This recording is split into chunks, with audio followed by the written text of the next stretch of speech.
Rotaractor Surabhi Oberoi है और मैं Rotaract club of Bombay mid town से हूँ और मैं वहाँ की प्रेसिडेंट हूँ। और मेरे साथ है हेलो, मेरा नाम रोट्रैक्टर ऋषित खोसला है, PD director and PRM officer इस साल के लिए और रैपस्टार भी। और हमारे साथ है मंशली पाठक जो मीडिया से है एंड वो एक जर्नलिस्ट है, बहुत ही पॉपुलर, बहुत ही फेमस। तो आज हम इनके साथ बात करेंगे about what is Rotaract district 3141 Rotaract club of Bombay mid town and उनके कुछ एक्सपीरियंसेस हमारे साथ। तो मैम आपको बताने के लिए कि हम लोग Rotaract club of Bombay mid town से हैं। तो रोट्रैक क्लब एक यूथ ऑर्गेनाइजेशन है लाइक जहाँ पे लोग 16 साल से लेके 30 इयर्स के बीच में द यूथ जनरेशन जो आजकल की है they come together and they do community service. They make sure that whatever is happening in the community is there. We are, as youth, we are supporting our community, our elders, the children who are in need, and all of that. And talking about Rotrek Club of Bombay Midtown, Rotrek Club of Bombay Midtown is like since 5 years, and every year there is new president of Rotrek Club of Bombay Midtown. Other than that, currently ये साल हम लोगों ने बहुत सारे projects किए related to community service. जैसे कि अभी हम लोग एक प्रोजेक्ट किया हमने आश्रय करके। तो हम लोग उतावली में एक विलेज गए थे, ठीक है। वहाँ पे हम लोग ने, क्योंकि वहाँ विलेज में आप भी जाते हुए तो आपने देखा होगा कि they don't have weddings and मतलब सोने के लिए जगह नहीं होती प्रॉपर। तो हम लोग को जो रोल ऑन बेडिंग्स होते हैं वो दिया, दैन थोड़ा बहुत स्नैक्स दिया। उनके लिए फ्री मेडिकल चेकअप कैंप हम यहाँ से डॉक्टर्स एंड एवरीथिंग यहाँ से लेकर गए थे। एंड ये तो एक प्रोजेक्ट है, बट हम लोग ने ऐसे I think more than 250 project हमने ऐसे क्रॉस कर लिए कम्युनिटी सर्विस के towards. And talking about Rotaract district 3141, सो जैसे ये हम लोग है ना Rotaract club of Bombay midtown, ये एक क्लब है। सो ऐसे 150 प्लस क्लब्स जो है वो उसको एक डिस्ट्रिक्ट बनाते हैं। जैसे मुंबई डिस्ट्रिक्ट है तो उसको रोट्रैक डिस्ट्रिक्ट 3141 है और हर डिस्ट्रिक्ट का एक अलग अलग नंबर होता है। एंड सेम रोट्रैक डिस्ट्रिक्ट 3141 की DRR, हमारी DRR इज़ लाइक जैसे मैं प्रेसिडेंट हूँ ऑफ आर क्लब, तो वो पूरे मुंबई की प्रेसिडेंट है। तो उसको डिस्ट्रिक्ट रोट्रैक रिप्रेजेंटेटिव DRR बोलते हैं। उसका नाम है PHF Rotarian Rotaractor Nikita Sunil. And same she handles the पूरा मुंबई का clubs and all of that, and she is like the head and वही बोल सकते हैं। And the same like basic motive of Rotaract is to make sure सब यहाँ पे अच्छा कर रहे हैं, the community is good, all of that is good. Now this was about Rotaract. Now talking about you, like you come from such a good company जी and it is like बहुत popular. And आप अपना journey बताओ, how what type of interviews do you take and आपने अब तक अपनी education क्या है, आपका बैकग्राउंड क्या है? Hi guys, I am Manshree as introduced. Actually मैंने अपना करियर मुंबई में जब शुरू किया तब मैं अलग कंपनी में थी। अभी मैंने ABP न्यूज़ के साथ 10 साल तक काम किया और अभी मैं जुड़ गई हूँ जी मीडिया के साथ। जी 24 तास के लिए मैं ख़ास तौर पे रीजनल मीडिया के लिए काम करती हूँ जो महाराष्ट्र का रिपोर्टिंग करते हैं, लेकिन हाँ हम नेशनल एंड इंटरनेशनल स्टोरीज भी कवर करते हैं। अभी जर्नलिस्ट का काम ही होता है कि लोगों की जो समस्याएं है उसको रिपोर्ट करना, उसको प्रशासन तक पहुंचाना, एडमिनिस्ट्रेशन तक, या फिर हमारी पॉलिटिकल पार्टी से रूलिंग पार्टी तक पहुंचाना और उसका इम्पैक्ट लेकर आना। फ़िलहाल के दौर में अगर हम देखें तो पॉलिटिकल रिपोर्टिंग हमारी काफ़ी ज़्यादा बढ़ गई, क्योंकि पॉलिटिकल हैपनिंग्स हमारे देश में और पूरे स्टेट में भी बहुत ज़्यादा बढ़ गए थे। तो ख़ास तौर पे मैं पॉलिटिकल रिपोर्टिंग करती हूँ। इसके अलावा मैं सिविक रिपोर्टिंग भी करती हूँ, जैसे कि मुंबई में जो सिविक इश्यूज़ होते हैं, ख़ास तौर पे बारिश में काफ़ी सिविक इश्यूज़ हमें देखने मिलते हैं। इसके अलावा जो पोल्यूशन पर हमने काम किया है। इसके अलावा मैं जेंडर सेंसिटिव रिपोर्टिंग भी करती हूँ, जैसे कि जेंडर इक्वलिटी पे हमारा रिपोर्टिंग आधारभूत रहता है। महिलाओं के बारे में जो कोई भी रूरल इंडिया से, रूरल महाराष्ट्र से स्टोरी आती है उनको भी हम कवर करते हैं। Recently I went to Pahalgam, जहाँ पर कुछ दिन पहले अटैक हुआ था। उसके बाद हम सबने देखा कि ऑपरेशन सिंदूर हुआ। तो I went to Jammu and Kashmir and I report the situation, actual situation, current situation of that. तो पहलगाम में मैंने बहुत कुछ एक्सपीरियंस किया। पहलगाम की स्थिति अब बहुत सुधर रही है। पहलगाम पहले जैसे हो रहा है जिसे हम कह सकते हैं, और पहलगाम पहले जैसे होना भी चाहिए, क्योंकि वहाँ का जो एम्प्लॉयमेंट है, वहाँ का रोज़गार है, उसको अटैक किया गया है एक्चुअल में। हमारा वो एक इंडिया पर तो अटैक था ही एक प्रकार से, लेकिन उसके भी अलावा जो कश्मीरीज़ वहाँ पर है, जो लोकल युवा वहाँ पर है, उनका कॉन्फिडेंस कम करने के लिए वो हथियार इस्तेमाल किया गया था। क्योंकि वहाँ पर अगर टूरिस्ट नहीं जाएंगे तो वहाँ का रोज़गार ख़त्म हो जाएगा। अगर वहाँ का रोज़गार ख़त्म हो जाएगा तो लोगों की मेंटालिटी जो है वो गलत दिशा में चलने लगेगी। ख़ास तौर पे जो यंग जनरेशन की मेंटालिटी है वो शायद आतंकवाद की तरफ वो बढ़ने लगेंगे, वो शायद किसी के झांसे में भी आ फंसेंगे। इसलिए वहाँ का युवा अब क्या सोचता है ये जानना बहुत ही ज़रूरी था, और मैंने उसी प्रकार से रिपोर्टिंग पहलगाम में किया। तो मैं कहना चाहूँगी मुझे बहुत ही अच्छा रिस्पांस मिला और बहुत ही पॉजिटिव एक रिप्लाई मिला वहाँ से कि पहलगाम की सड़कें बिल्कुल सुनसान थी, क्योंकि वहाँ पर ज़्यादा टूरिस्ट नहीं थे। लेकिन कुछ महाराष्ट्र की गिनी चुनी फैमिलीज मुझे मिली, कुछ बेंगलुरु से थे, कुछ गुजरात से थे, जो टूरिस्ट वहाँ पर आ रहे थे और बता रहे थे कि ये बहुत ही खूबसूरत और बहुत ही शांत जगह है, वहाँ पर हमें आना चाहिए। वहाँ पर बहुत ही टाइट सिक्योरिटी थी। मैं सैल्यूट करना चाहूँगी इंडियन आर्मी को कि बहुत कुछ होता रहता है सीमा पार से बॉर्डर पे, लेकिन हमारी जो सिक्योरिटी है, हमारे जो जवान हैं, हमारी जो इंडियन आर्मी है, वो चप्पे चप्पे पे मौजूद रहती है। मैंने एक्सपीरियंस किया कि हर एक हाफ एन किलोमीटर पे, हर आधा किलोमीटर पे एक जवान था जो AK-47 लेके, एक बहुत ही अत्याधुनिक शस्त्र लेके खड़ा था हमारी रक्षा के लिए। और उनकी ड्यूटी बहुत ही कठिन होती है, क्योंकि इतनी ठंड में हमें अगर कोई 12-12 घंटे खड़े रखे तो हमारे लिए बहुत ही इम्पॉसिबल होगा। लेकिन हमारे जो जवान हैं, हमारे जो सैनिक हैं, वो बहुत ही कठिन ड्यूटी करते हैं सिर्फ हमारे लिए। तो हमें हमारा ये कर्तव्य बनता है कि अगर हमें कहीं घूमने जाना है तो वी सपोर्ट कश्मीर। तो हम एक नारा लेके चले थे, मैंने एक नारा लेके हमारी रिपोर्टिंग की कि चलो कश्मीर, ये वो नारा था। हम इस मिशन के साथ कश्मीर गए कि हम सबको बढ़ावा दें कि आपको कश्मीर चलना है, कश्मीर की वादियों में चलना है, वहाँ की खूबसूरती को महसूस करना है, और पूरे दुनिया को और ख़ास तौर पे हमारे एनिमीज़ कंट्रीज़ को भी ये बताना है कि हम डरेंगे नहीं, हम डरते नहीं हैं। हम कश्मीर ये अपना पार्ट मानते हैं, कश्मीर ये इंडिया का पार्ट है और उससे हम अपने से जुदा नहीं होने देंगे। वहाँ की रिस्पॉन्सिबिलिटी ये भी हमारी भी रिस्पॉन्सिबिलिटी है। तो हम वहाँ पर वहाँ के CM उमर अब्दुल्ला से भी मिले, उनसे भी बातचीत की। उन्होंने हमारे साथ 2 घंटे तकरीबन हमें उन्होंने दिए, बहुत ही इनफॉर्मल तरीके से उनसे बातचीत हुई। उन्होंने बताया कि हमें क्या क्या करना चाहिए। तो मैं युवाओं से ख़ास तौर पर कहना चाहूँगी कि बाकी राज्यों का जो टूरिज़्म है कि सेलिब्रिटीज़ के आधार पर बनता है। तो हमने उनको एक सवाल पूछा कि आप सेलिब्रिटीज़ से ये गुहार क्यों नहीं लगाते कि कश्मीर को अगर फिर से टूरिज़्म हब की तरह डेवलप करना है, ये हमले को भूल जाकर टूरिस्ट अगर यहाँ पर आना चाह रहे हैं तो उनको एक प्रमोशन मिल जाएगा। क्योंकि बहुत सारे सेलिब्रिटीज़ ने अपनी फिल्म जो है, मतलब कई सदियों से 70s से अगर यहाँ तक हम देखें 25 तक, तो 70 के ज़माने से वहाँ फिल्में शूट हो रही है। डल लेक में है या फिर शिकारा में बैठ के कई पॉपुलर गाने हमारे यहाँ है, सोनमर्ग गुलमर्ग में शूटिंग हुई है। तो सेलिब्रिटीज़ को आगे क्यों नहीं आना चाहिए? कहाँ है सेलिब्रिटीज़, कहाँ है सारे एक्टर एक्ट्रेसेस, सारे डायरेक्टर्स, सारे फिल्म प्रोड्यूसर्स कहाँ है? जब कश्मीर को आपकी ज़रूरत है तब आप कहाँ हैं?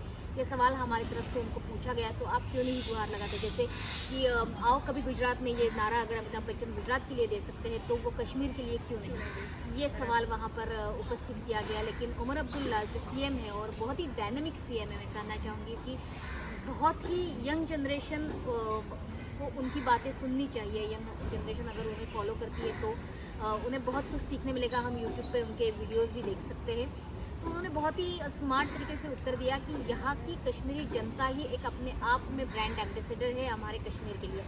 तो अगर सेलिब्रिटीज़ आना चाहिए तो हम उन्हें वेलकम करेंगे। हमारे PM मोदी जो है वो ब्रांड एम्बेसडर खुद बन सकते हैं कश्मीर के लिए। तो आम जनता भी ब्रांड एम्बेसडर है। तो कश्मीर की वादियाँ घाटियाँ हमें बुला रही है तो हमें ज़रूर कश्मीर में जाना चाहिए। आने वाले वैकेशंस अगर हम कश्मीर में गुजारें तो वहाँ के लोगों के लिए वो रोज़गार बन सकता है, वहाँ के युवाओं के लिए वो अलग ताकत बन सकती है। तो ये मेरा सब एक्सपीरियंस था। मैं बहुत जगह घूमी, खास करके सोनमर्ग में, यहाँ पर अमरनाथ यात्रा अभी कुछ दिनों में शुरू हो गई। तो अमरनाथ यात्रा के बेस तक, जो सेकंड बेस है बलताल तक, जहाँ से 14 किलोमीटर है अमरनाथ यात्रा, वहाँ तक गई। बहुत ही ज़्यादा ठंड है वहाँ पर। मैंने जोजिला टनल भी देखी। जोजिला टनल ये ऐसा पार्ट है, बहुत ही मतलब एक जगह ऐसी थी कि जहाँ खड़े रहकर मतलब बहुत ही रोमांचक वो क्षण था, बहुत ही रोमांचक अनुभव था कि मैं जिस जगह पे खड़ी थी, मेरे बाजू में सिंधु नदी बह रही थी जो भारत का अभिमान है। सामने अमरनाथ का पहाड़ था जो पूरी तरीके से मतलब पूरा स्नो दिख रहा था। और बहुत ही मतलब अभी भी मुझे गुज़बम आ रहे हैं कि वहाँ पर शिव शंकर जी रह रहे हैं। ये भावना ही बहुत सुखद है। वो हम देख रहे हैं कि कैलाशपति शिव शंकर जिसे हम कहते हैं कि वो कैलाश पर्वत पर मुझे देख रहे हैं, ऐसे मुझे वहाँ पर आभास हुआ। और मेरे बाजू में ही वहीं पर उसी जगह से मैं देख सकती थी जहाँ पर जोजिला टनल है। तो मैं आप सब लोगों को बता दूं कि जोजिला टनल ये ऐसा टनल है जो भारत को लेह लद्दाख से जोड़ के रखता है, क्योंकि आने वाले 6 महीने मतलब अगर अभी मई की एंडिंग है, जून जुलाई एक बार हम क्रॉस कर ले तो उसके बाद हमारा नेशनल हाईवे नंबर 1 है जो लेह लद्दाख जाता है, 1 नंबर का हाईवे नेशनल हाईवे, वो पूरी तरीके से बंद हो जाता है, क्योंकि वहाँ पर भारी तरफ से बर्फ़बारी होती है और इतना बर्फ़ जम जाता है कि वहाँ पर कोई भी मतलब हम चाहे रनगाड़े भी नहीं चला सकते वहाँ पे, तो वो पूरी तरीके से बंद हो जाता है। और लेह लद्दाख ये कश्मीर से टूट जाता है, कोई भी कनेक्टिविटी नहीं होती। लेह लद्दाख कश्मीर से टूट जाना, इसका मतलब सीधी तरीके से लेह लद्दाख भारत से टूट जाना होता है। तो कोई भी लेह लद्दाख पर अगर नज़र डाले हमारा इंडियन कंट्री तो उसको तोड़ सकता है। अगर हमारी सिक्योरिटी वहाँ पर नहीं मौजूद रहेंगी तो बहुत आसानी से लेह लद्दाख को विभाजित किया जा सकता है। लेकिन इसीलिए हमारे जो मिनिस्टर है, केंद्रीय मंत्री जो है नितिन गडकरी, उन्होंने बहुत ही अच्छा प्रोजेक्ट बनाया है जो कि है जोजिला टनल। जोजिला टनल ये तकरीबन 15 से 16 किलोमीटर का एक बड़ा टनल है। उसका एक पार्ट अभी तैयार हुआ है, जो 3 किलोमीटर का पार्ट है वो तैयार हो चुका है। और मैं देख सकती थी कि जोजिला टनल से हम सीधा वो हाईवे का ही रास्ता लेह लद्दाख पहुँचना है। तो मेरे सामने कई ऑयल, कोई पेट्रोल के ट्रक जा रहे थे, खाने पीने का सामान जा रहा था, जो 6 महीने तक लेह लद्दाख को हमारे से जोड़ा रखे। तो मैं वहाँ पर देख रही थी कि हमने स्कूल में पढ़ा है, आपने प्रतिज्ञा ली होगी स्कूल में, जो हम कहते थे कि हम सब भारतवासी है, सारे भाई बहन है मेरे भारतवासी। तो इसका मतलब क्या है, इसका सही अर्थ क्या है, वो मुझे वहाँ जाकर पता चला, क्योंकि वहाँ मैंने देखा कि भारत को एक संघ रखने के लिए बहुत कुछ करना पड़ता है और वो हम बहुत ही आसानी से और बहुत ही प्यार से करते हैं। इतना प्यार मतलब मुंबई के रोज़ाना ज़िंदगी में अगर हम दिखाएं तो शायद हमारी ज़िंदगी बहुत आसान हो जाएगी। कश्मीरी लोगों की ज़िंदगी बहुत कठिन है, वो बहुत प्यार से गुजारते हैं। तो मैं आपको भी सब लोगों को आह्वान करूँगी, रिक्वेस्ट करूँगी कि चलो कश्मीर आके वैकेशंस जो है आपकी, वो आप ज़रूर कश्मीर में बिताइए। ओके, तो मैं जैसे मेरा एक्सपीरियंस तो मैं कश्मीर जा चुका हूँ। सोनमर्ग भी, गुलमर्ग भी में बहुत ब्यूटीफुल है, मैं खुद देख चुका हूँ। मेरे रूम से पूरा गुलमर्ग का एक बहुत बड़ा पार्ट था, it was a glass room, full glass room था, it was very beautiful. But मुझे ये एक आपसे सवाल था कि आपका जॉब है वो बहुत रिस्पेक्टफुल जॉब है। You go at risky places, जैसे पहलगाम की अटैक के टाइम पे जाना वॉज नॉट सेफ, मतलब इट वॉज रिस्की। ऑल्दो हमारे जवान थे सब था, बट कभी भी फिर से अटैक हो सकता था, कोई था नहीं। तो what is the one thing, मतलब आपको क्या चीज़ ने इंस्पायर किया? ऑब्वियसली वो आपकी जॉब है फर्स्ट ऑफ ऑल, बट एक वो अंदर से ऊर्जा आती है कि मुझे वो काम करना है, मुझे उस चीज़ दिल से वो काम करना है। तो उसके बारे में आप थोड़ा बताएंगे फॉर द जनरेशन जिनको रिपोर्टिंग करनी है, जिनको ये फील्ड में अपना परस्यू करना है, उसके रिलेटेड आप कुछ बता सकते हैं? रिपोर्टिंग तो मैंने बहुत सारी की, लेकिन मैं जैसे रिसेंटली कहीं जाके आई हूँ तो मैं बताना चाहूँगी कि तुमने पूछा कि किस चीज़ ने मुझे इंस्पायर किया वहाँ पर रिपोर्टिंग करने की। तो मैं बताना चाहूँगी कि वहाँ पर मेरी रिपोर्ट ऑनलाइन भी अवेलेबल है। तो वहाँ पर एक महम करके एक लड़का था जो मुश्किल से 9वीं कक्षा में होगा, और पहलगाम में जहाँ पर पहलगाम का अटैक होने के बाद जो पहलगाम गाँव है वहाँ पर एक सेल्फी पॉइंट है जहाँ पर आपने लिखा है पहलगाम करके लिखा है, बाजू से लिद्दर नदी बहती है, वहाँ का जो प्रोनाउंस है वो लिडर नदी है।